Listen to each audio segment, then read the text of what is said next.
Hello. I'm Jean Howard. You're Jean. I'm Tom. Yes. Nice to meet you. Nice to meet you. Thanks for coming out. I didn't even see you over here. I went way down yonder. I should have. I'll know next time. Park on this end. Yeah. So where'd you come from, Jean? Matthews County. Okay. About an hour. I'll tell you, I think I will go get my truck and move it down this way. Yeah, there's a kind of our own little parking spot over here. I was kind of heading towards light. I thought, let me go toward where it's lit up. I didn't even see you over here. Yeah, you What a don't. nice little monument. Yeah, it's kind of cool. Kind of cool. It's got some history. People's names are engraved. And so I don't know. It's kind of cool. The jail has some cool history, I guess. It's not a very nice place.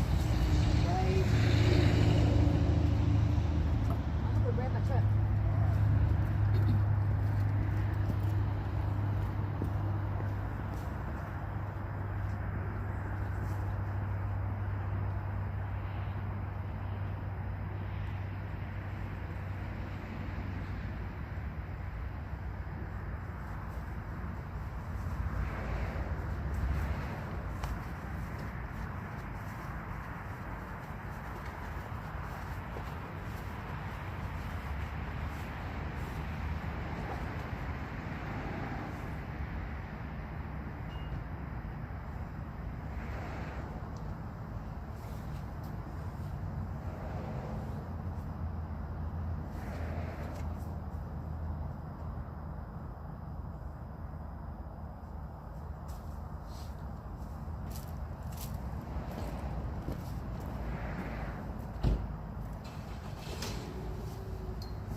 Do you know how these things work? I just bought it. It's got batteries, so I think it can automatic start. I just didn't read the instructions.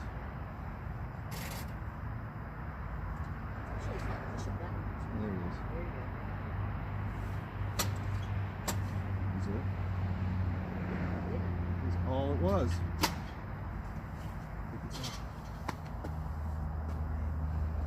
Well, so, have you tuned into any of our videos so far? I did. I tried watching the last one, and I actually, I'm the moderator for Little Peninsula Breakfast Club. So, Okay. I actually posted that on our email newsletter. So I'm hoping more people will be watching.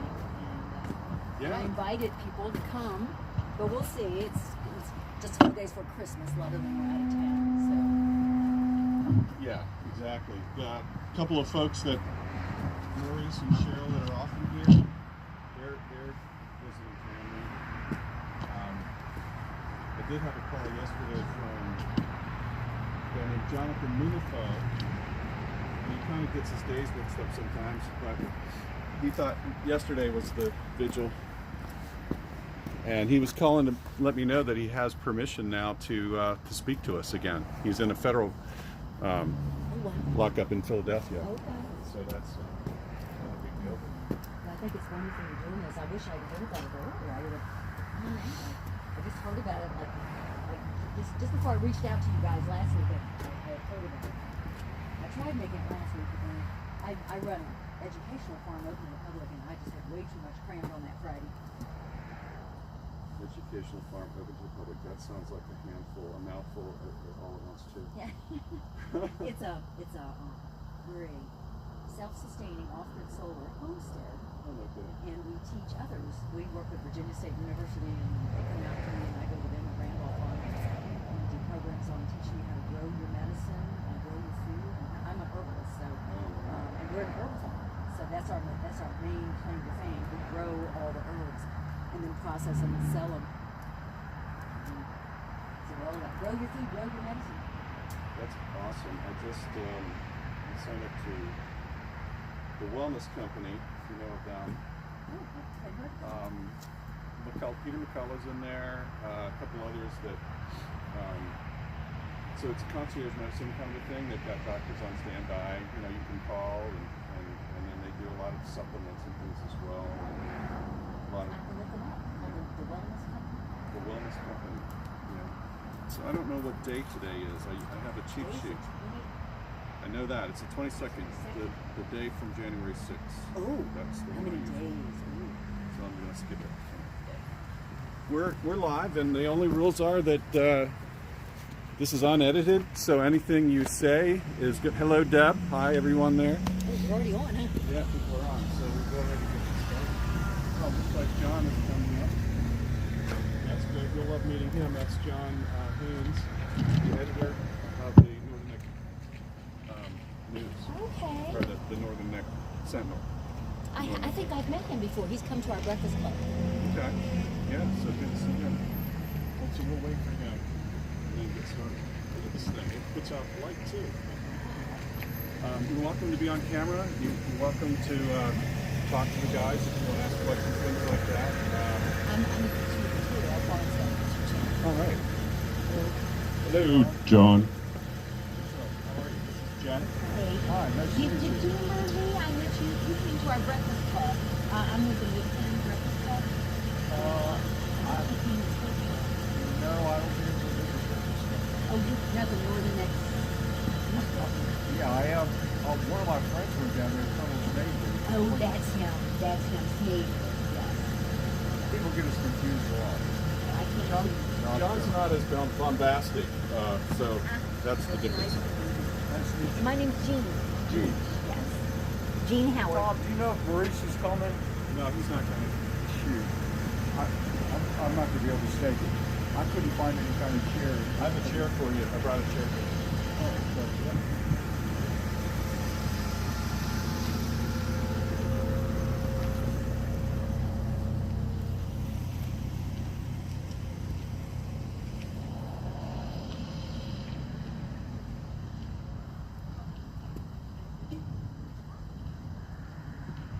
He is a hard-working guy. He puts out that Snake. paper. I can't see it. Snake was very interested in what you all were doing down there. We talked about it quite a bit. Okay, we're going to get started. We got a couple of people here on this cold December evening. It's December 22nd, 2023. We're at the Northern Neck Regional Jail, and I've lost track of the days. I know that.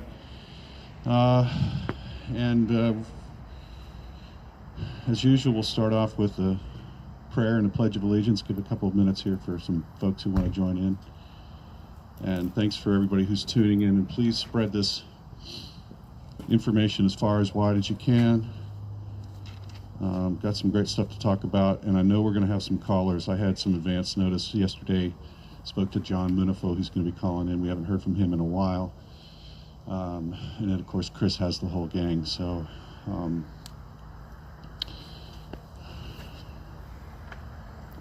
John, you want to join us in a little prayer?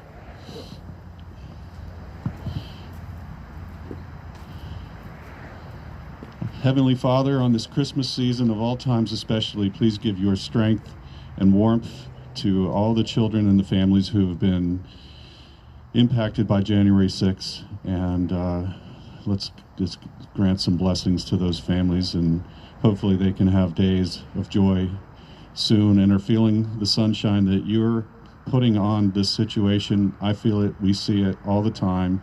We talk about it. And as always, Lord, please give strength to the people that work inside these walls of this jail and help them to do the best that they can, and remember to treat their fellow man the same way that they would like to be treated. In Jesus' name, amen.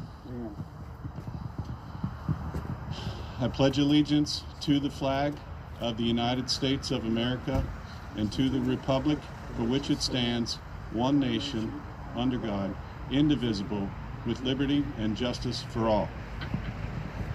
Yes, indeed. All right. Which breakfast club did you say you were? The Middle Peninsula. The one that meets in Gloucester. We have Gloucester, Matthews, and Middlesex.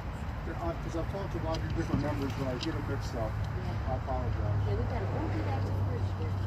Yeah, no, I'm really impressed with you guys. In fact, we mention your articles all the time. In fact, are you on our email newsletter list? I'll have to add you. You can get our email newsletter. you know, that's what I was going to ask you guys to do. If you could do like a consolidated ad, I'll run them for you free. You know, where each little, you like have a quarter page, and then for each one have like your meeting time. Thank you. Thank you very much. We actually have a page on the Matthews County Republican Committee website. Right. And so we're really trying to get more out. We've got a good newsletter going on. And yeah, that'd be great. Well, I know Tricia Stahl real well. Oh, yes. For years. Yes. And we promote a lot of her stuff. So I think we've promoted some of your things, but I've just never physically done that. Yeah, Trisha's one of our great members. Oh yeah, she's the one. Like I say, I've literally worked with her for years. We got one of my cards here out of my pouch. All right. Very generous. Hopefully we're broadcasting at a decent you know, the breakfast clubs, the tea parties, net speed, because I'm not seeing any indicators, so we can get started. It's all about working together. right. All about working together. Well, we help to promote stuff because we have a digital distribution network and a website too, so it gets a lot of readers. I want to read the names here tonight before we get started. I didn't do that last time, so again, what was that? I think that was that call. Oh, yeah, they must have caught their plastic on the curb or something. All right, so we've got the names of all the January 6ers who we know of that went through here. And by the way, I do have a bounty out for people who know of any more J6ers coming through here. I'll put $50 on their commissary if you let me know about it. So, Howard Adams, Zachary Alam, oh, thank you, Eric Beauchesne, Tim Boehner, Nick Brockhoff.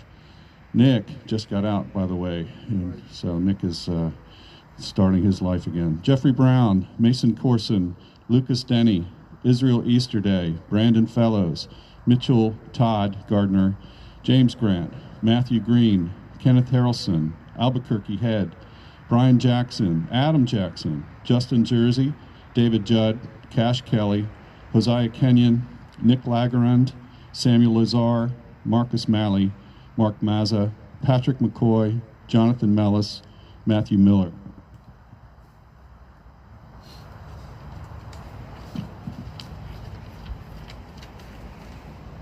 So cheap. I always print both sides.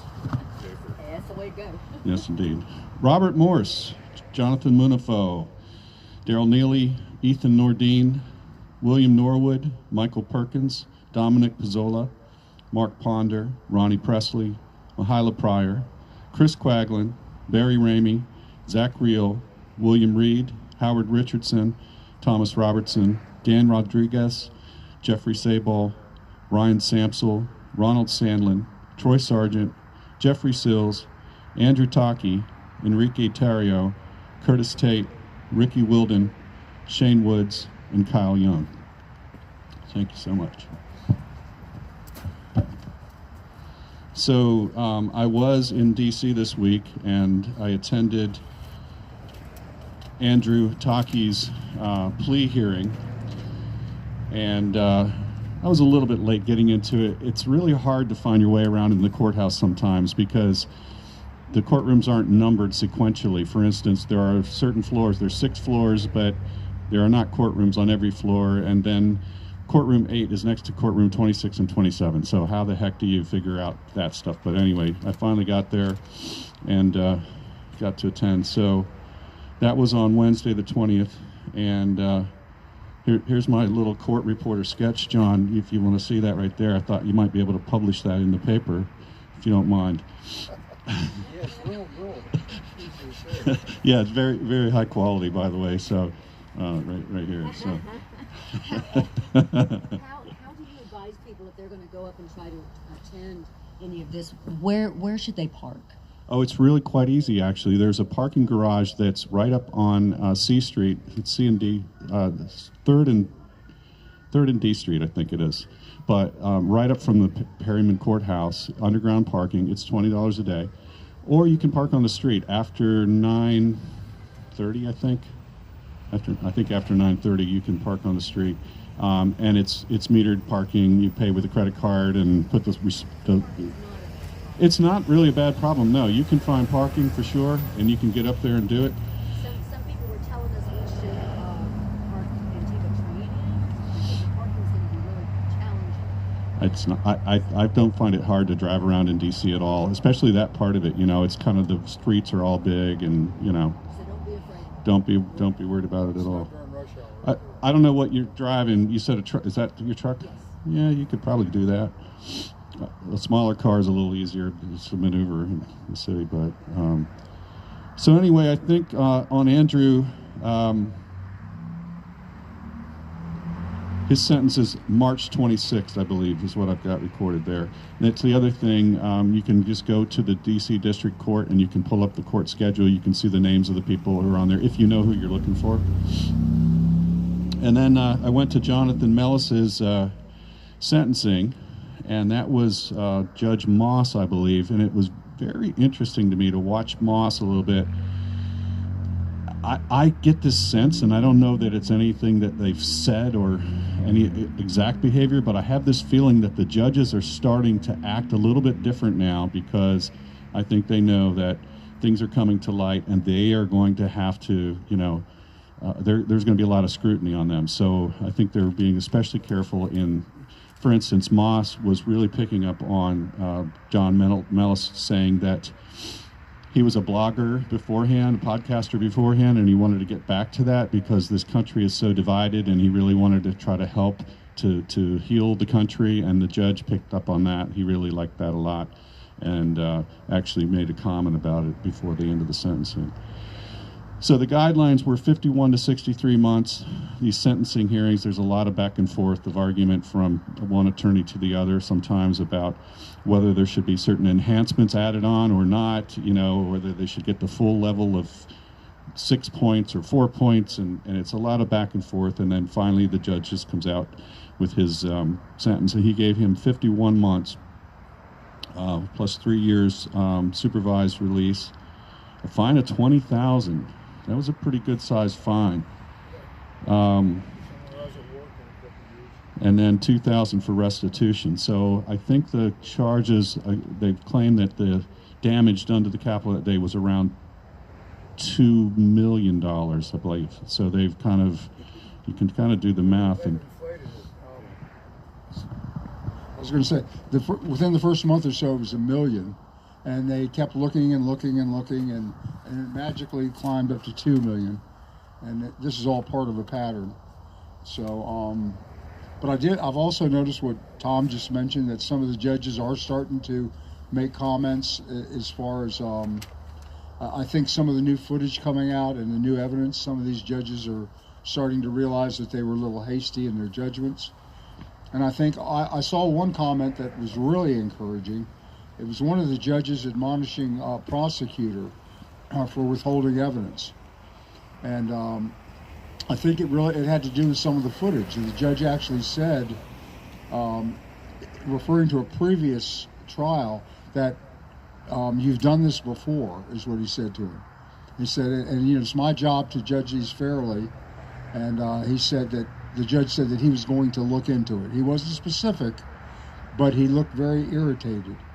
And I think some of this, when it comes up on appeal, these judges are going to look pretty stupid. And I think some of these prosecutors may be called to task. At least I hope so, because that's normally considered a very serious violation. Brady violations are basically what they call them, concealing exculpatory evidence. And they've made a cottage industry of it. It's absolutely ridiculous. So I can go on. I don't know when when the callers are coming in. Before I left, I kind of scanned the headlines a little bit, trying to get my eyesight Ron. straight here. Deb. Hope we're coming through clearly. Miss you guys, but our thoughts and hearts are with you, and Merry Christmas to you. But anyway, one of the first things I noticed is the Supreme Court has denied Jack Smith's motion to expedite the hearing, which means that it looks pretty much like there's no chance they're going to be able to squeeze this in before the election. That's real good news, because that's going to reflect on a lot of these other hurry-up attempts, and it's a real rebuke to Jack Smith and them. Another thing I noticed is finally the Republican attorneys general across the country are starting to fight back. Just today, there have been motions filed to have Joe Biden removed from the ballots of Georgia, Arizona, and Pennsylvania, which not coincidentally are battleground states. And I hope this becomes a trend. Another big bombshell for the elites is they will be releasing Epstein's list of all the people engaged in various nefarious activities. And I think there are going to be a lot of prominent politicians involved. There's also a case in Northern Virginia, a prostitution ring run by elements of the CCP. They say there are also several prominent politicians involved in that too. So we're drawing back the curtains. And then one last thing, I was going over some polls before I left, and for the first time that in my memory, Donald Trump has gone ahead in the 18 to 34-year-old age cohort. Now that's amazing, because I can't remember the last time a Republican was able to pull that portion of our population. That, along with the majority gains, the gains in women, has been really impressive. And it's funny, there's a real sharp breakdown as far as women. Married women, conservative women, rural women tend to vote conservatively. The so-called suburban moms, most of whom were college educated, tend to be by far the most liberal. And I attribute that directly to the fact that they've been indoctrinated for all those years. And it's getting to be a truth in this country that people with college degrees are generally not as, to use a colloquial term, not as smart as regular people. They've been educated out of their common sense. A lot of times they're taught about subjects that are nonsensical, that they're not even truth-based. So I'm glad to see the scales are off. They say the Ivy League endowments are suffering. Several major donors have walked away. Several major employers said they will no longer hire from the Ivy League. And I think this is long overdue. I think the elites, especially in academia, have wreaked havoc on this country, and I think it's time for it to come to an end.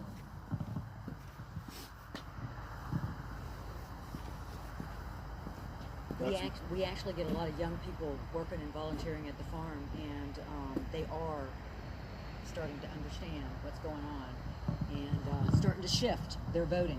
So. Well, I think a lot of them feel it in their wallets. They can't pay their bills. They do. It's tragic. My heart breaks for young people. They're afraid to have children. They can't buy houses. They're all having to live with their parents. Yeah. Into their 30s, you know. So and it's tragic because I blame the adults.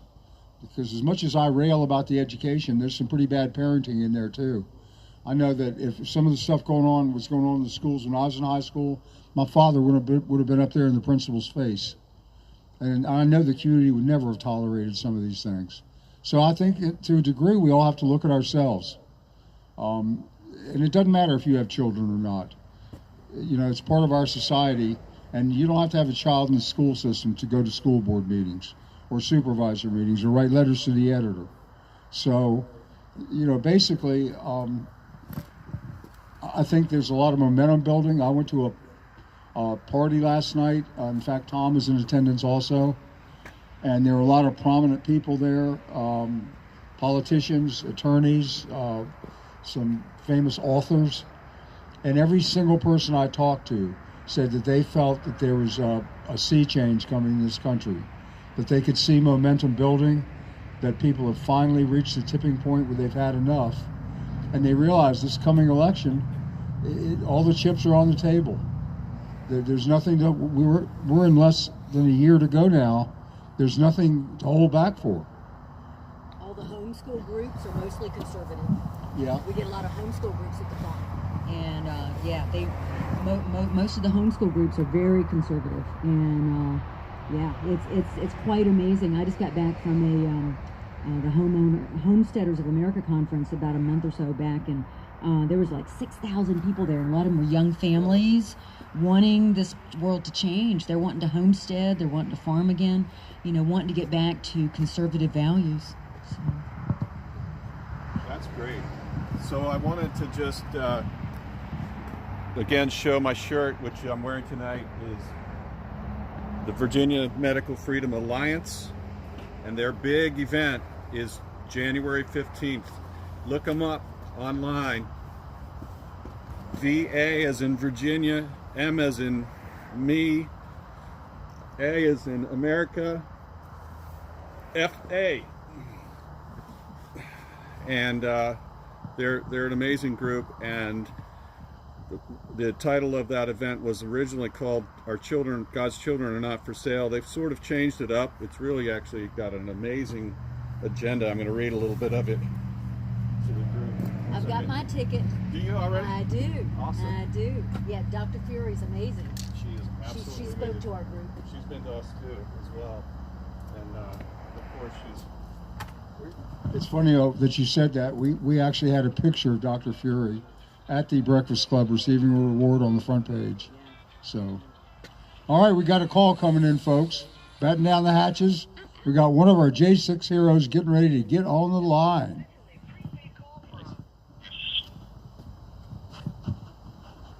An inmate at the Washington, D.C. Central Detention Facility. To accept this call, press 0. Your current balance is $38.39. This call is from a correction facility and is subject to monitoring and recording. Thank you for using Global Tellink. Hello. Hello. Hey, Tom. Chris, how are you doing? Pretty good. Are we ready to go? Yep, we're all set up. We're just talking and waiting to hear from you guys. Ah, okay, great. Well, Merry Christmas, everyone. Merry Christmas. It's a small group, Chris. We've got 3 of us here, but lots of people online and a lot of people are tuning in. So glad to talk to you. Merry Christmas. Thank you for spending your Friday with us. I know all the J6ers appreciate it. And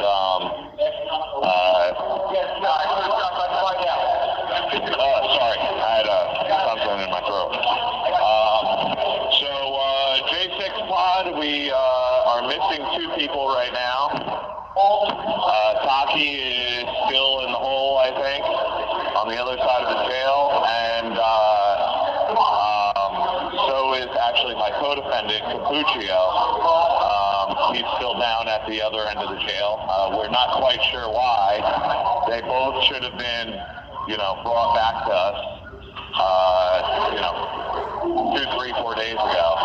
So a shout out to those guys. Hey, Chris, I want to ask you about that. So why is it, I saw Taki on Wednesday. I was at his plea hearing. So why would he not be back in the pod? Is that normal that they isolate them for a day or something?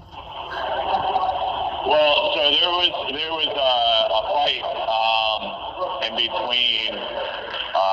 Taki and Zach Alam,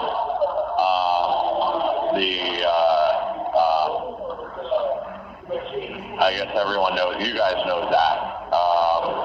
So Zach came down and kind of started a fight with Taki through the first punch. And Taki he's a big boy. So Taki finished the fight. And they yanked out Taki as the aggressor at first. And then brought him down, and they, it's just one of these things that they're screwing with some of us, and unfortunately, Taki, had to prove his innocence, so even though it was all on camera, it was shown that, Zach threw the first punch. Zach came downstairs from his room up top, started, it is what it is. I don't want to get into too many details. But basically, Taki defended himself. So, all of the charges were dropped, but then this is what DC does, man. They screw with us. They don't like the fact that Taki, they don't like the fact that an Antifa member got beat up by a patriot. That's what they don't like. So, I didn't want to kind of have to draw it out, but that's what it is. I mean, Zach is a DC resident. Taki is a good old boy from Texas. They don't like that. So there were some other things, and we have another podcast that has caused a whole rift in the pod, and it is what it is. But we're doing good. We just missing those two guys. Thank you very, very much for all of the Christmas cards, everyone. Wanted to say thank you. It's greatly appreciated. I did get my 30 stamps in this week. I was supposed to get them in last week, and they didn't come. So I did get my 30 stamps in this week, so I will be sending replies. So thank you for everyone who's sent me a Christmas card, or I'm sure more are going to be coming in by next Friday. So thank you in advance. But a lot of things happening in the news. So hopefully good things. I keep on hearing things about Georgia. And besides what's in mainstream media about, Giuliani having to pay out all this money, Giuliani keeps on saying, hey, there's proof. There's other whispers that, I don't know, the black dude that got arrested, that got held for 2 weeks, had the proof, and word on the street is that the two people, the mother-daughter combo, actually went down to their local police precinct after the video got released and actually admitted to wrongdoing. So I don't even know what to believe anymore. So we'll see what happens, I guess. I think a lot's going to happen in the next year, but I think a lot's going to happen with Trump's trial. So. Go ahead, John. Chris, this is John Haynes. How are you? Chris? Hey, John, how's it going? Good. I guess you heard that the Supreme Court rejected Jack Smith's request to expedite the case. No, I didn't. Okay, yeah, that happened. Also, Georgia, Pennsylvania, and I can't remember the third state, have Arizona, have all moved to have Joe Biden removed from the ballot. So there's a lot going real fast. Yeah. And lastly, I received your letter, and I've begun typing it to transpose it, and I'm going to publish it in the upcoming edition. Oh, that's awesome. Yeah, the persecuted patriot. I'm glad I could get it in, get it out for him. He's a good guy. Yeah. So, yeah, hopefully, I know he worked hard on it, so hopefully it'll get out there and everything else. So we said Arizona, what were the other two states? Georgia and Pennsylvania, all of them battleground states. Georgia and Pennsylvania are working on removing Joe Biden from the ballot. Yeah, like they just tried to do with Trump in Colorado, and 3 of them did it today. And they said there are several others coming. That's awesome, because you know what? It's about time that we fight fire with fire, because everything that these SOBs have accused Trump and saying, oh, well, Trump is going to do this, and Trump's going to be a dictator, and Trump's going to use the DOJ and weaponize the DOJ. You mean exactly what they've done to us? Forget about if J6 was, first thing everyone knows, it wasn't any sort of insurrection. And I hope that the persecuted patriots letter gets out, and I hope it goes viral, because I think it needs to. But forget about it being an insurrection. It turned into a riot. Okay, fine. Well, look at what just happened a couple months ago with the 300 people that stormed the Cannon building. Look at what just happened 2 days ago with the 60 people that just got arrested. And now it's coming out that it's the same people. Let's just say for S&Gs over here, that there was some sort of pre-planning with Oath Keepers and with Proud Boys and with this or with that or with one group, right? Let's just say. Well, there was definitely pre-planning with whatever groups are planning this 300-person march with Rashida Tlaib. She was out there. She was speaking the same thing that Trump was doing. A bunch of people came into the Cannon building, came into the rotunda. Okay, people got cops pepper sprayed one side, people pepper sprayed the other side. The ACLU stood up and said, "Oh, hey, listen, we absolutely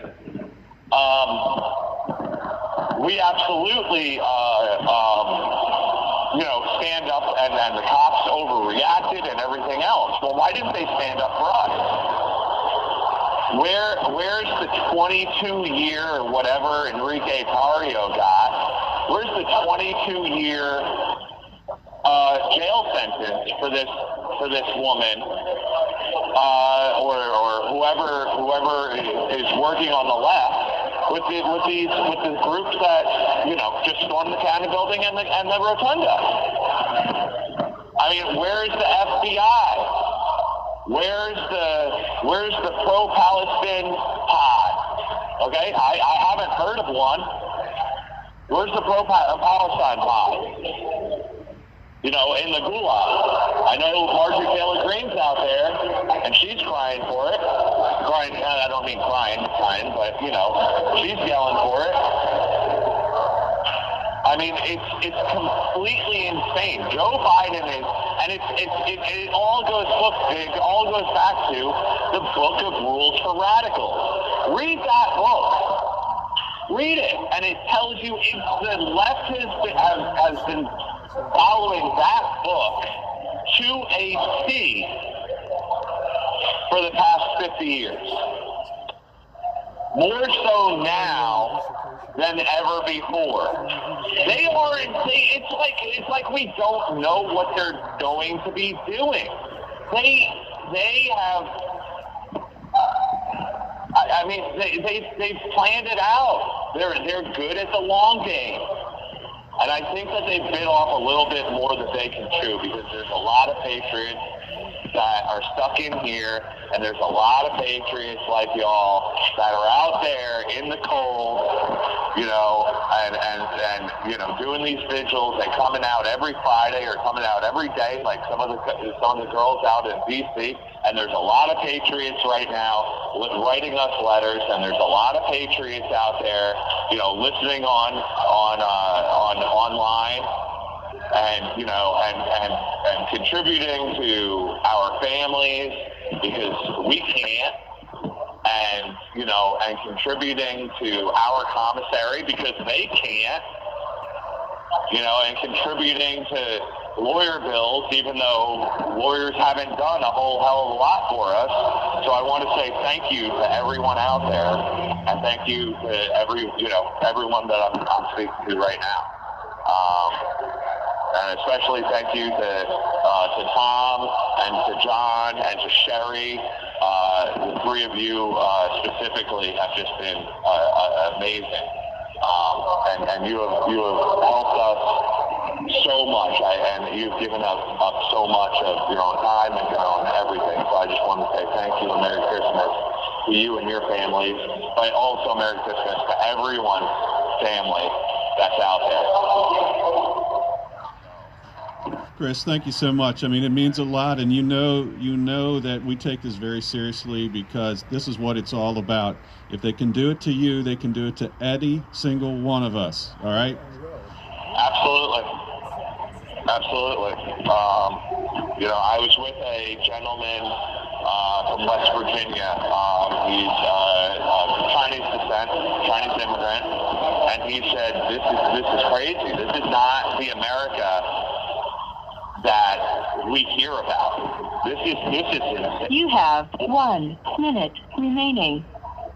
What we see is the beginning of a socialist and communist state, and people don't understand unless they've seen it with their own eyes, or read a lot of books, you know.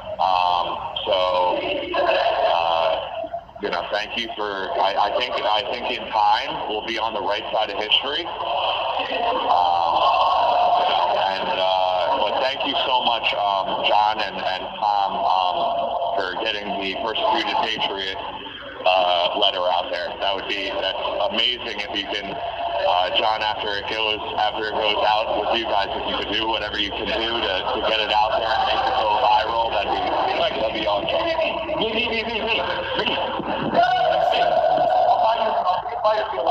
Guys, I'm on the phone. Thank you guys so much. I got guys like saying me. I don't even know what they're talking. Thank you for using Global Tel Link. Yeah, he's the guy I'm familiar with him and the celiac disease. Yeah, I'm not familiar. What's his last name? Clacker. And he lost 60 pounds while he was here because they wouldn't give him the kind of food he could eat. Of course, it makes him deadly ill. And he's got a very serious advanced case of it. Well, Merry Christmas, Chris. Yeah, so he's sort of the organizer these days. Probably about 2 months ago, now organizing the DC vigil. So Does anybody else call in? Well, see, we used to have some regular callers, but they get sent out to the Bureau of Prisons, and then they won't let them call anymore. So we have kind of a revolving thing. Well, this one they got clamped down, so the other one will step up.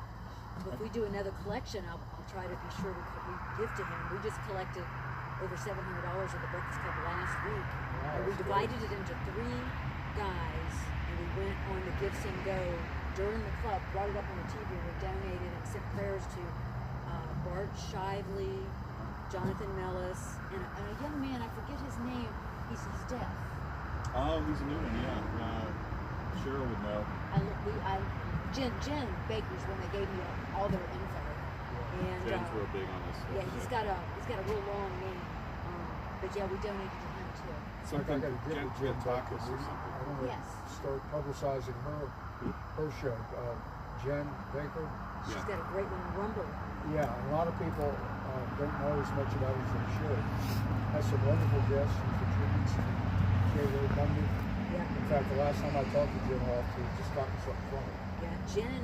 Hey, Jen Ron, is- hope Jen it's is on coming the through well. J6 recorder. And She keeps our breakfast that was a club good up to conversation from our friend Chris.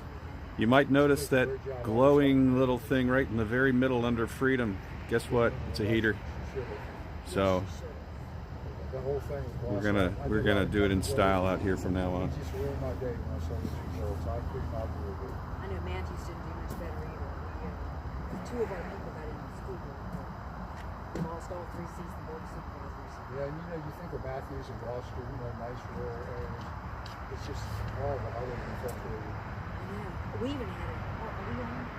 Oh, that's on all the time. Okay. So yes. Yeah, I gave her the little bit of the ground rules. We don't edit anything, so Yeah, it's live, so if they were talking about Zachary Alam and getting in a fight with Andy Taki. Yes. Zachary Alam is the guy that was hitting the window in front of where Ashley went through. We told He was saying he was Antifa. Yeah. And Alam, probably about a month ago, for some reason, Chris decided to give Alam the chance to call into the vigil, and within about 4 sentences, he started dropping F-bombs, and his voice started to get really, and I had to stop him. I said, you can't talk like that. This is a family program, and then they jerked him out of there. And all the other detainees got all over it. But the figures, the one it's not just Dan Rael. This is a prepaid call from an inmate at the Washington, D.C. Central Detention Facility. To accept this call, your current balance is $36.69. This call is from a correction facility and is subject to monitoring and recording. Thank you for using Global Tel Link. Hello. Oh, hey guys, how's it going? Good. This is Tom. Who's there? I couldn't hear it before. Oh, my apologies. This is Tate. Hey, Tate. Okay. Good to hear your voice. Good. How's it going out there? Yeah, you all as well. I'm getting to a safe, secluded space myself. These guys are a little dinner just got here, so it's been the highlight of the day. How's it going out there? It's good. It's not a bad night. I actually got a little kerosene heater here, and that's warming us up, so it feels good. And yeah, doing good. Nice. It's been a really good day. My mom and my sister and my stepdad came, visited me. It was amazing, emotionally filling, and I mean, it was incredible. It just kind of recharged me, gave me a little bit of a boost, and I'm beyond grateful for that experience. I'm so happy. I'm so happy it worked out for you, and they didn't, pull some paperwork or something at the last minute. I'm just so happy that went through for you. I am too. It was, a little God shot for me. Allow me to catch a second wind. And I'm grateful that I just have so many people in my corner. And it lets me know that I'm doing the right thing, because I mean it's no secret. I have lived a very adventurous life. I've left no stone unturned. That's both good and bad. And it's like I'm doing the right thing. I'm being the man that I've strived and worked very hard to be over the past couple of years. And it's nice that I don't look for the validation, but it's nice when your family sees that, and they have nothing but good to say. They see you being strong. It gives them a little bit of strength, a little bit of perseverance. And it fills my heart, and that's what means the most to me. I know this will work out how I believe justice will prevail at some point. I don't know how long that'll take. I don't know what that's going to look like, but I know it is going to prevail. and then I'll once again, be with my family. So yeah, so on that aspect, but then I want to give everybody, especially all the men and women who run the vigil, you especially, the ladies down here in DC, really here to let us know that we're not alone, especially over the holidays. This is my favorite holiday. This time of the year, Thanksgiving to New Year's. This is my favorite season, and it means a lot. All the cards, all the support, all the love that's genuine, that's felt. I couldn't be more grateful for everybody out there who's supportive and kind of keeping us afloat and keeping us pushing forward. So thank you all. Well, thank you too, Tate. And I got to tell you, I love this time of the year too, because yesterday was the solstice, and now every day the days get a little bit longer, a little bit brighter, and I think that's going to happen for you guys in your lives as well. So I just feel very, very positive energy towards that. So keep that in your heart as well. Yeah. Not a whole lot of people know that. Yeah, June 21st and then December 21st. June 21st is the longest day of the year, and it starts shortening by a minute, I believe, a day, and then December 21st, it starts getting longer by a minute, each day. And yeah, I totally agree with what you say. There's little things that happen that it's like, I know God's there, I know He's watching me, I know everything's going to be okay. I don't really stress or whatnot, but, I know everything's going to be okay, and I'm so grateful. I struggled with, I'll put myself out there, I'm coming up on a year clean and sober.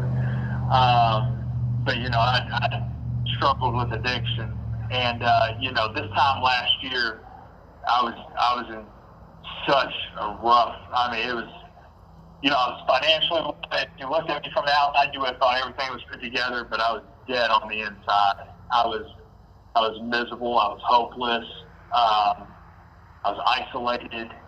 I was lost. I had no direction. And it's, I was talking to my family today, and my sister started,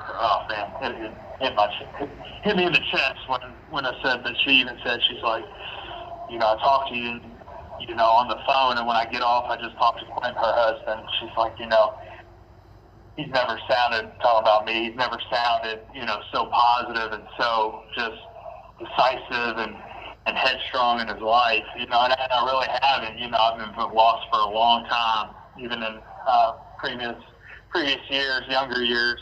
I was so terribly lost, and the irony of it all is that even in jail, being incarcerated under these conditions, under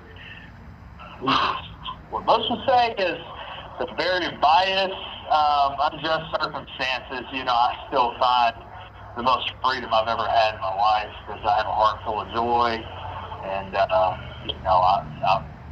heart full of joy. I choose to see the positive. I know my life's not over. I know I have a fighting chance as long as I live this way, one day at a time.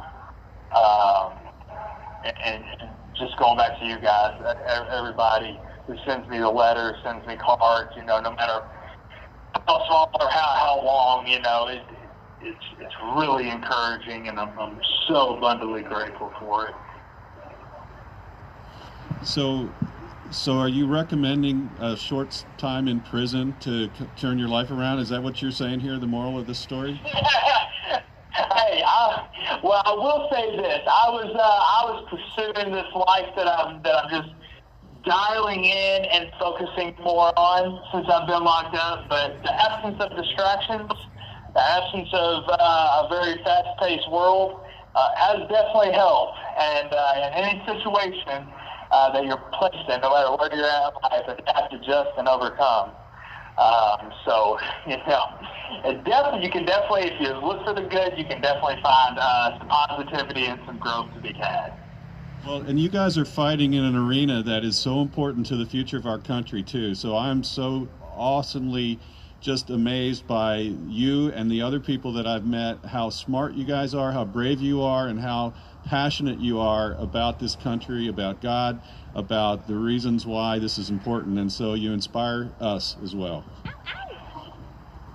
Yeah, it is. And I believe I've said it numerous times, but it takes everybody, no matter where you're at, public platform, private platform, going to the grocery store and to talk with those at church or wherever you may find yourself on a day-to-day basis. Stand true to your convictions, stand true to your beliefs, because when you start being scared, being intimidated by what somebody might think of your speech, that's really where we start eroding, where we start losing our freedom. Never give an inch. And to me, when I say never give an inch, that means if I see something I don't agree with, I'm not shy to be open to a dialogue, to hold true to my beliefs. I don't really want to be in a war physically, because I believe we live in an era of where our war is by words and by technology and stuff like that. The biggest people I see making a huge difference on a consistent day-to-day, over-the-year basis is the people I've been listening to for years, Steven Crowder, Mark Dice, those kinds of guys. And they really have taught me one thing, never back down from what you believe. Stand true to your convictions, stand true to what you believe, and don't let anybody, bully you into believing, what's factually and what's noticeably wrong. Yeah, that's a good advice.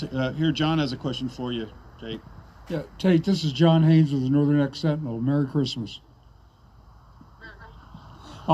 Tate, I just got a bulletin from our science department with a fact check. They wanted to tell us that the 21st of December is not actually the solstice, it's the vernal equinox. So anyway, we didn't want the liberals to get on all over us about that, so we just wanted to get a correction in. I think I started it. I think I'm the one who said solstice. So. Summer solstice. Learned something new today. Anyhow, thank you. Thank you all for being out there. Have you all seen any more J6ers come through Northern X? No, not that we know of. As I mentioned earlier, I've got a bounty out for anybody who can report one. I'll put $50 on their commissary, so I haven't heard anything yet. It's funny, I was talking to, obviously, my family earlier, and, they were like, we've heard that there was protests at the Capitol by, other groups like, DLF, but they were talking about Hamas. Like a month ago when they were at the Capitol. There was protests by Hamas, and I never heard anything about it. And they were doing this exact thing. I was like, how many of them got arrested and locked up? And I don't know factually if any of them did or not, but I know it was not on the scale or publicity that January 6th still holds the title for today.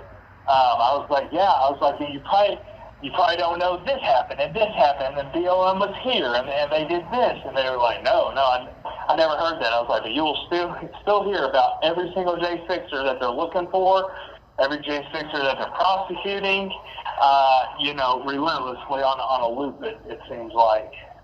It's creepy. I'll go on the NPR website a lot of times. I don't know if I've told you about that, Tate, but it's updated on a weekly basis, so it's relatively accurate in terms of real time. But I'll see on their new faces that there's somebody that just got arrested, and it's kind of creepy.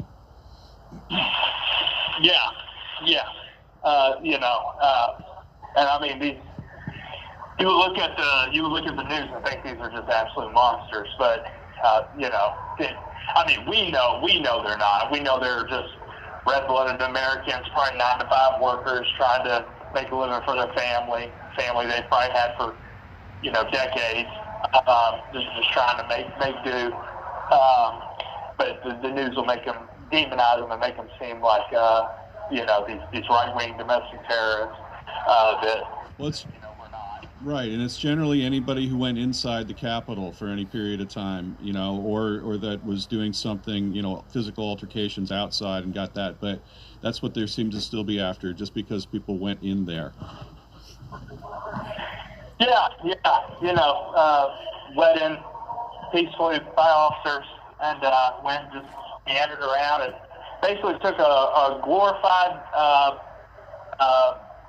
publicized tour of the Capitol. Right, and much of it was, those tours were after the House had already been, you know, had the senators and representatives had been already vacated out. You So have 1 minute remaining. so it's hard to say you disrupted Congress when they weren't even there anymore. Yeah, well, they weren't even there. Yeah, weren't even there to be disrupted. I totally agree. But you know, this is a long game play. You know, and I know all of us here. You know, our hearts are in it. Or you know, we're taking everything in stride, not giving an inch, and staying close to the truth. But thank you guys for being there. Thank you guys for being outside, supporting us, speaking out for us. And I hope all of y'all have a very Merry Christmas and a very Happy New Year. I hope to talk to y'all next week. Merry Christmas, Kate. Merry Christmas. Merry Christmas. Okay, y'all. Have a blessed night, and I'll talk to you soon. Okay. All right. Thank you for using Global Tel Link. We beat the recording. That's what they do with the DC. If they beat her, they call her Hilda or something. I don't know, but they just try to get off the call before they get the hook. Well, thanks for coming out. Nice to meet you. It was nice meeting you guys too. Do you need any papers? Actually, I have they brought a bunch to the breakfast club, so Okay, and good. I got your latest one. And I'm going to touch it. Did you give me your card? Whatever you know. If not, all my contact information on page 2. Okay. Email and Yeah, your email and phone is in there, right? email and phone guys in there. Let's see one here. No, I don't think I've done any business cards. You're Hold it. John, page 2. I've got some on my truck.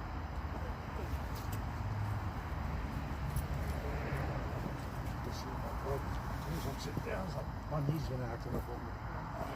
This holds it up. I feel it. Merry Christmas. Have a safe Very trip nice back. meeting you. All right. And I'll be back. All right, I'll be back. sounds I'm good. sorry I can't stay longer. 4 a.m. comes early at the farm. Oh, I guess so. Good luck with everything.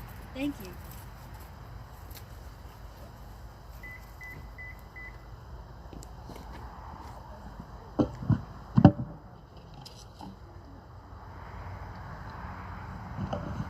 So this is an Epic Times article that I read today. It was actually published, today.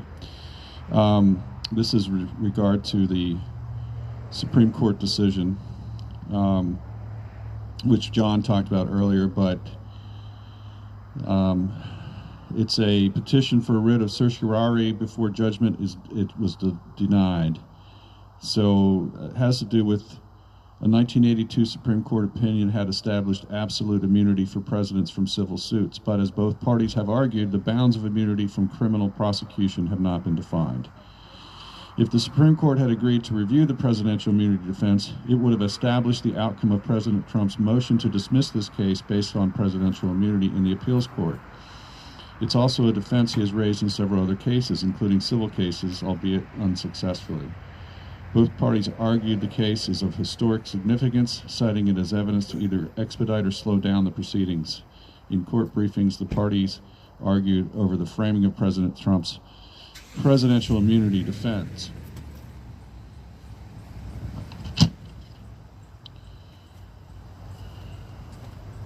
Earlier this month, the U.S. District Court Judge Tanya Chutkan denied a motion to dismiss based on presidential immunity, allowing President Trump to take action in the Court of Appeals. So this is the same thing with the 1512C case being thrown out of those several cases of J6 defendants, and then the government appealed, so that brings it up on appeal. So it's like it's a blessing in a way that they are appealing this stuff, and it works its way up through the courts. Yeah. What I was going to say, I hope I didn't interrupt you, Tom. That's all right. The thing that helps by going through the normal course of events, because don't forget, normally these cases can take years, and what is helpful that they are not letting them get away with rushing them through. Every day new evidence is coming out, and time is definitely on our side. Earlier I was talking about just today 4 major events happened, and it seems to be gaining momentum. And as Tom started out early in the program about how some of the judges seem to be coming around and reconsidering some of the information they've been given. So the battle has turned in our favor, and time is now on our side. And I know last night we were at a gathering with a lot of well-informed people, and I think every one of them feels the same way. I think we've reached a critical point, a tipping point, where the evidence is becoming so overwhelming that even the Washington Post and the New York Times is starting to report on these things. And that's always a deadly sign for the elites when their own propaganda wing starts reporting on these events. Okay, we got another call coming in. I'm going to turn it back to Tom.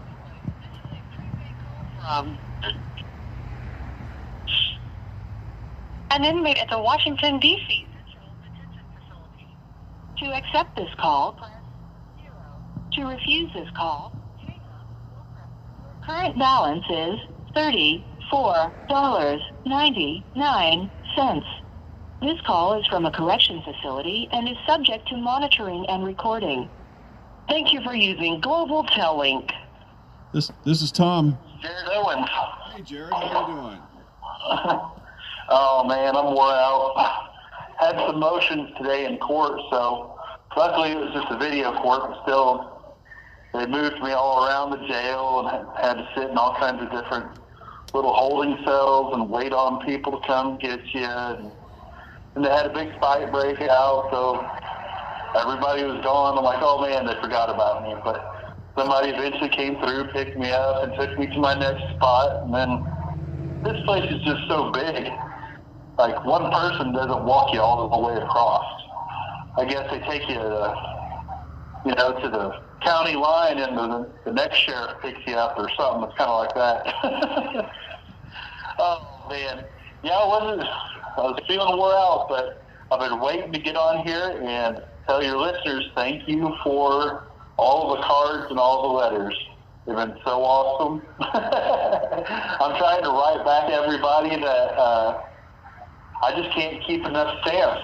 I thought I was doing good and got a good little pile of stamps. I'm like, well, that ought to last a little bit. And then by the time the mail caught up to me, so they don't bring the mail as it comes, I don't guess. Like, they'll kind of pile up there until they get around to it. And then they'll just bring it by in one big stack, and just as soon as I got caught up on my last letters, I had a bunch more come, and I'm like, well, it's a good problem to have. Yeah, that's great though.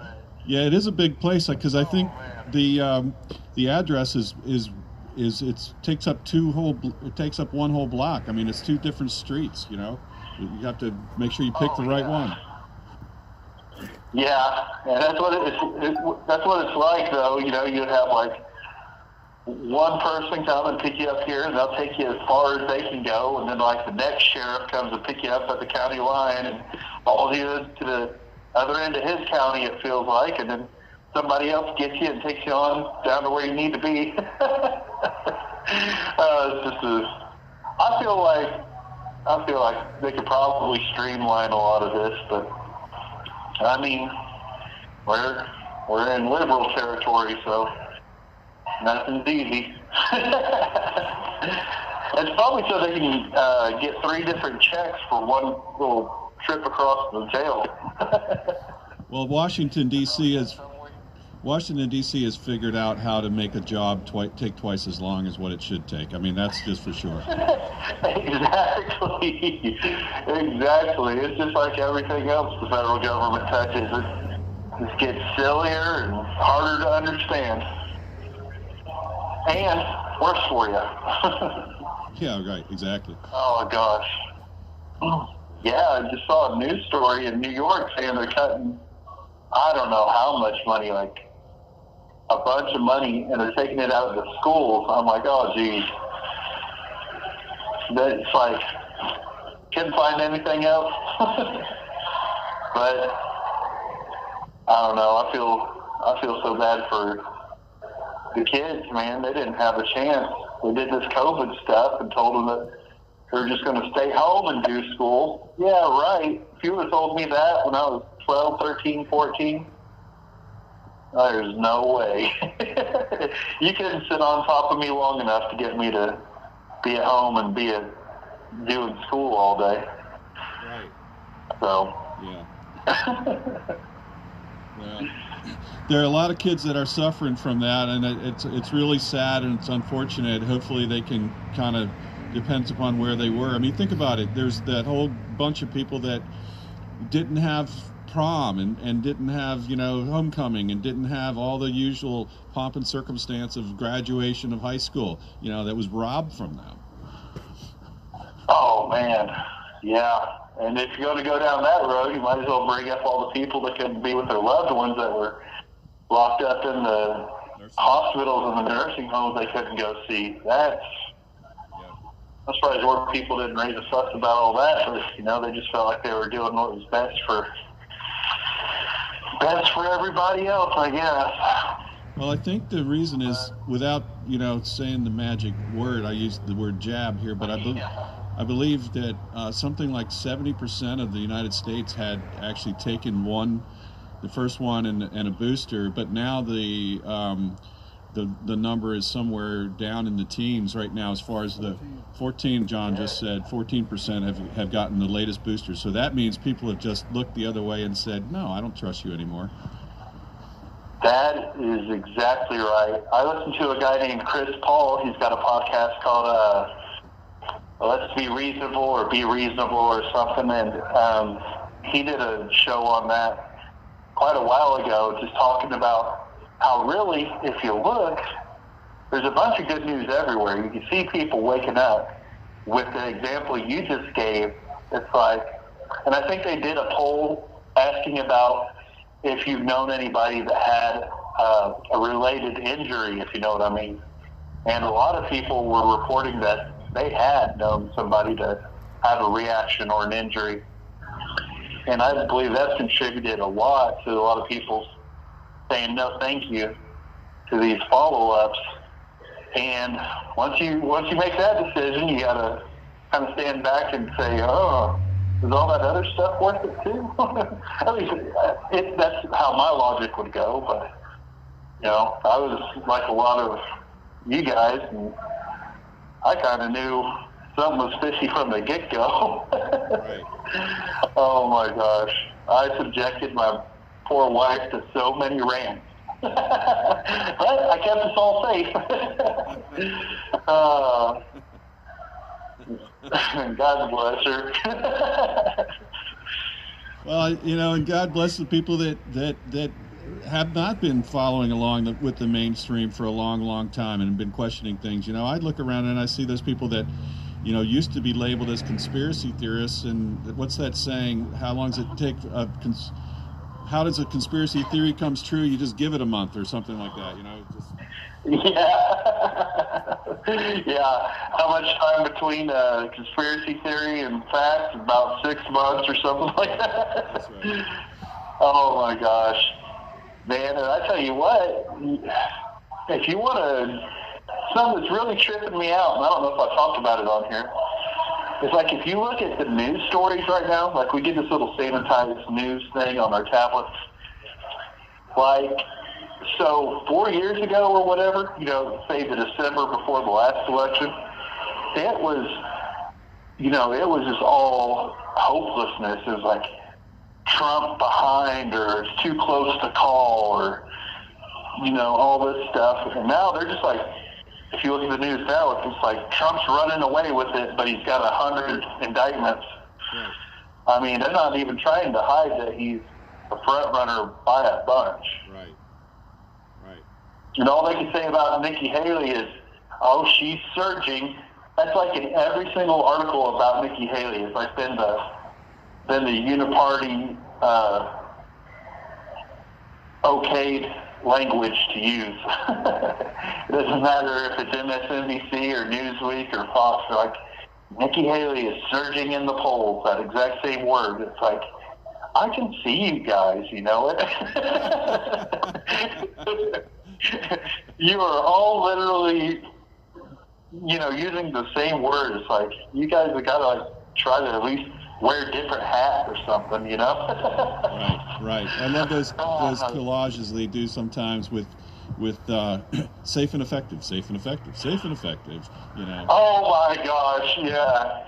That's mind blowing. I got to share that with a couple of people that, you know, they weren't totally asleep at the wheel, but like they weren't buying that, you know, maybe it was as big of a deal as it was. And I showed that to them, and you could just kind of see like their eyes like change, like kind of like the clouds just kind of come away. It's like, yeah, it's really like that. That'll blow up in their face here in about 6 months. And they were being so careful. That is a whole industry. Keep it up. You know, a lot of people don't have to look very hard to see things are.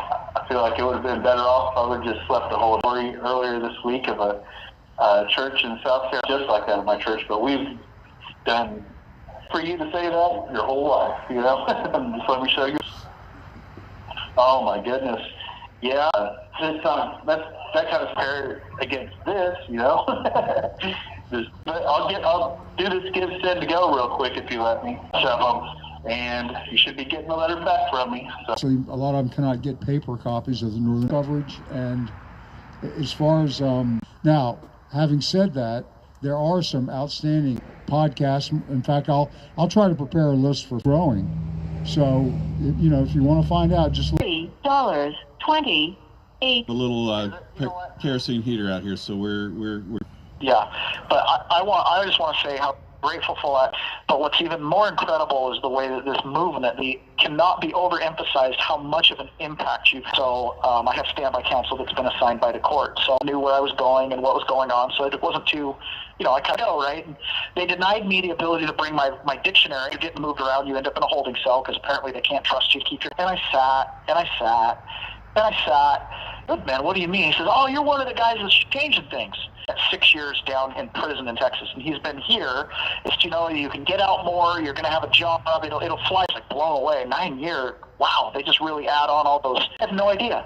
But I just thought, how crazy is it that this is respectively, right? And he murdered someone. I'm like, man, based on together, and you guys use the power of the pen to change things. The staff got a little bit better, and he was like, and I have to credit Tammy and Mickey and the other. I know I can speak for myself. I had no idea, and I don't like doing that. I don't like acting like an animal, right? Cheerios that are matted into the ground on the toilet and into the sink. They're walking by and they bang on the window. What are you here to know who you are? And so I'm showing them my name on my wristband. You know, this is who I am, longer than I expected.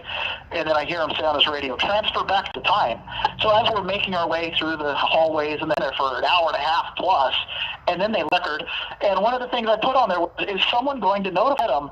And they still never came and got me, and I missed the appointment. And the mules and the cows, they spent a lot more time out in the pasture. They were like my low status at a regular schedule.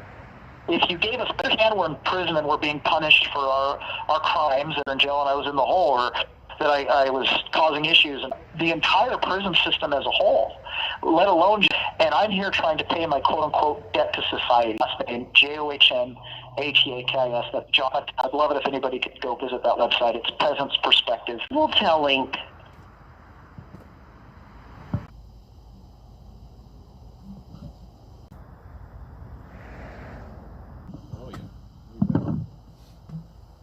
what the last caller was talking about as far as, I think that, and I've said this consistently inside the jail, there are a lot of people that are being overcharged criminals getting a slap on the wrist. And the listeners, you're punishing their whole family. If we have to torture people and take away their human dignity, freedom taken away, and then on top of them, doesn't mean the problem doesn't still exist. And I know, and a lot of these are victimless crimes. Well said, John. And I thought the prisoner does in here. It doesn't. Call from Chris. We'll tell Link. Hey there. Hey guys, what's going on? Hey, this is Tom. We're hanging in there with on the news and stuff. I was the guy who Yeah, great. I'm glad to hear your voice. And so when did you? a few towns away. Of it. I guess they're starting to ramp up a little bit more, so they're kind of soap, some food, extra clothing. More J6ers now. They're trying to fill up the see through a lot of this stuff. That's why they're kind of think like our timeline or when we want it to happen, but it'll eventually happen. I could not ask for a better family and friends right now. I'm part of a family right now with all this stuff. My second family. I haven't never been to that facility out there, so I hear. I was just talking earlier with some of the. Just like we're still out here, even though served in Afghanistan, disgustingly broken, and it's shame. Yeah, you're right about Rights and stuff, but unfortunately, these people have an ulterior. You guys are fighting the fight, and we're gonna keep, Just with you guys, I'm glad you guys are doing. How scared they are of us. The J6 stuff with Donald Trump, so they're kicking it back.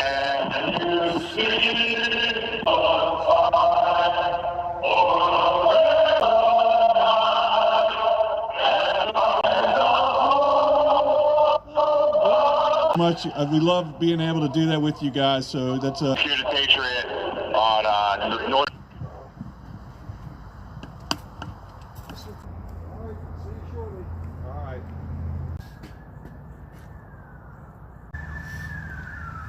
Thank you, everyone, for tuning in. Merry Christmas.